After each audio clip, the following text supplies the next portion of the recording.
मैं एक बात कहना चाहता हूं, सदन के पटल पे खड़े होकर आप झूठ बोलेंगे। नंबर 1, उन्होंने कहा एमएसपी नहीं दी जा रही है। कृषि मंत्री ने तुरंत खड़े होकर कहा कि एमएसपी 2.5 गुना बढ़ी, और अभी लेटेस्ट एमएसपी नहीं दी जा रही जैसा वक्तव्य आप सदन के पटल पे खड़े होकर कैसे बोल सकते? दूसरा, उन्होंने कहा अग्निवीर को कोई मुआवजा नहीं मिला। रक्षा मंत्री जी ने खड़े होकर कहा कि 1 करोड़ मुआवजा मिला। उसके बाद उन्होंने फिर वो ट्वीट किया, सेना का क्लैरिफिकेशन आ गया।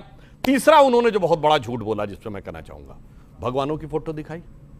ये बताइए, वो शंकर जी की फोटो दिखा रहे कि मैं बहुत बड़ा शिव भक्त हूं। मैं सारे दर्शकों से कहता हूं, जाके चेक करिए, राहुल गांधी जी ने ईश्वर की शपथ ली थी क्या? न, अंग्रेजी में उन्होंने कहा आई सॉलेमनली अफर्म, सत्यनिष्ठा की शपथ ली, ईश्वर की शपथ नहीं ली, और ईश्वर भक्त हो गए। यह आपका स्वतंत्रता है, आप मत लो ईश्वर की शपथ। मगर जब ईश्वर की शपथ नहीं ली, और 2014 में ईश्वर की शपथ ली थी और हिंदी में ली थी, 2024 में सॉलेमनली अफर्म हो गया और सदन के पटल पे आके भगवान की फोटो दिखाने लगे। यह है बदलता किरदार, यह है बदलता किरदार। और इतना ही नहीं, मैं तो यह भी कहना चाहूंगा, उन्होंने बाकी तो छोड़िए, उन्होंने इस्लाम में भय मुद्रा बता दी। भाई, इस्लाम में तो कोई चित्र नहीं होता। मुझे कोई उलेमाओ किराम बताए कि वो उनको इल्म हुआ या फजल हुआ या इहलाम हुआ, और अभी तक किसी मुस्लिम ने कुछ बोला नहीं कि साहब वो अभय मुद्रा कैसे दिखा देगा। ओके, मेरे साथ तस्लीम रहमानी भी हैं, उनसे भी मैं इस पर राय ले लूंगा। लेकिन देखिए, सुधांशु जी ने बोला कि दो बॉडीगार्ड, यानी कांग्रेस का जो नंबर है वो 2 बॉडीगार्ड का है। तो एक आप बॉडीगार्ड हैं आरजेडी के, एक समाजवादी पार्टी तो बड़ी बॉडी हो गई है 37 सीट्स के साथ, तो वो भी बॉडीगार्ड है, वो भी। लेकिन वो जी, लेकिन प्रश्न ये है कि राजकुमार भाटी प्रधानमंत्री ने बोला कि ये हिंदू को हिंसक बोलना ये एक बड़े प्रयोग की तैयारी है, सदन के अंदर बोला। क्या कहना चाहते हैं आप? नहीं, पहली बात तो ये कि भारतीय जनता पार्टी और उसके नेता इसमें माहिर हैं कि जो उनकी तरफ तीर छोड़े जाते हैं उनकी दिशा बदलने में माहिर हैं। कोई राजनीतिक व्यक्ति इतना नासमझ नहीं हो सकता कि देश की 80% आबादी को अपमानित करके वो राजनीति करने की सोच है। इतना नासमझ कोई नहीं हो सकता।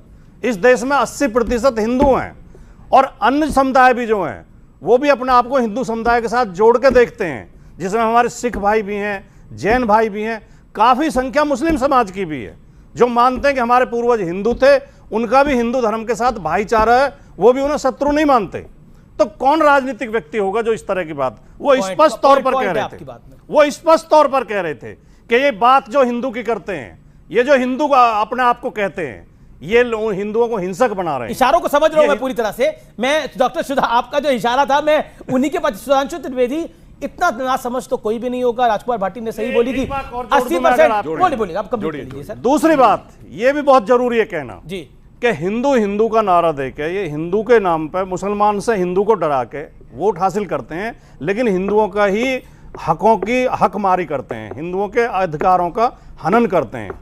जो बात हम कई साल से कह रहे हैं, उत्तर प्रदेश में आप बार बार टोकते हैं हमें कि बीजेपी की सरकार ओबीसी और दलित समुदायों को नौकरियों में आने से रोक रही है, उनके हक मार रही है। वो अब इनकी मंत्री कह रही है, केंद्रीय मंत्री जो मोदी जी की सरकार में है, अनुप्रिया पटेल पत्र लिख के कह रही हैं कि यूपी में ओबीसी को भर्ती होने से रोका जा रहा है। उन्होंने प्रश्न खड़ा करा और शासन जवाब देगा। सुधांशु त्रिवेदी, इतना ना समझ तो कोई नहीं होगा। उन्होंने बहुत सही बात, कोई ना समझ नहीं है, वो बहुत समझदार हैं। उनको पता है 20% तो पक्का वाला वोट है, और ये 80% में तो खूब टुकड़े टुकड़े करने हैं। अभी बोले ना, अगड़ा पिछड़ा, दलित सवर्ण, तमिल हिंदी, उत्तर दक्षिण, खूब 20% अपना है, 80 में टुकड़े करना है। ना समझ नहीं है, क्योंकि हिंदू समाज में एक भी जाति ऐसी नहीं जो 20% हो।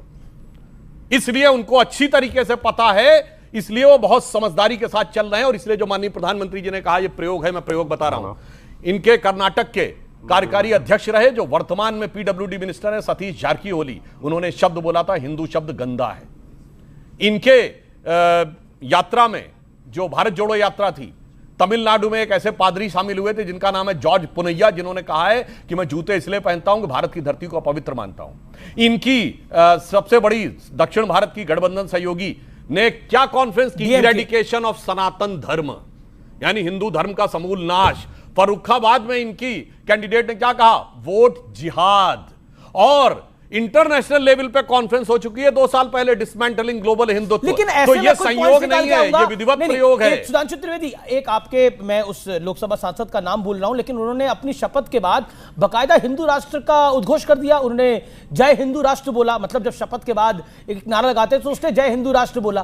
तो कुछ विडंबना इनके यहाँ भी हो सकती है, लेकिन गलती तो सबके यहाँ हो सकते हैं। छोटी सी बरेली के सांसद है, मुझे ध्यान में आ गया, बरेली के सांसद सिंह गंगवार थे जी, बरेली के सांसद छत्रपाल सिंह गंगवार थे। मगर मैं तो यहां ये कहना चाहूंगा, हिंदू शब्द यहां का है, राष्ट्र शब्द यहां का मत, जय फिलिस्तीन। भाई बाहर के देश पे जय फिलिस्तीन, और मैं जय फिलिस्तीन भी ऐसे नहीं बोला, सुनिए, ओवैसी ने हवा में नहीं बोला। कांग्रेस पार्टी ने सीडब्ल्यूसी में इजराइल हमास की लड़ाई में फिलिस्तीन के पक्ष में प्रस्ताव पारित किया। ठीक है, आपने यू मेड योर पॉइंट जी। नहीं, दूसरी बात सुनिए, जी, जी। सोनिया गांधी ने आर्टिकल्स लिखे फिलिस्तीन के पक्ष में, इजराइल हमास के संदर्भ में।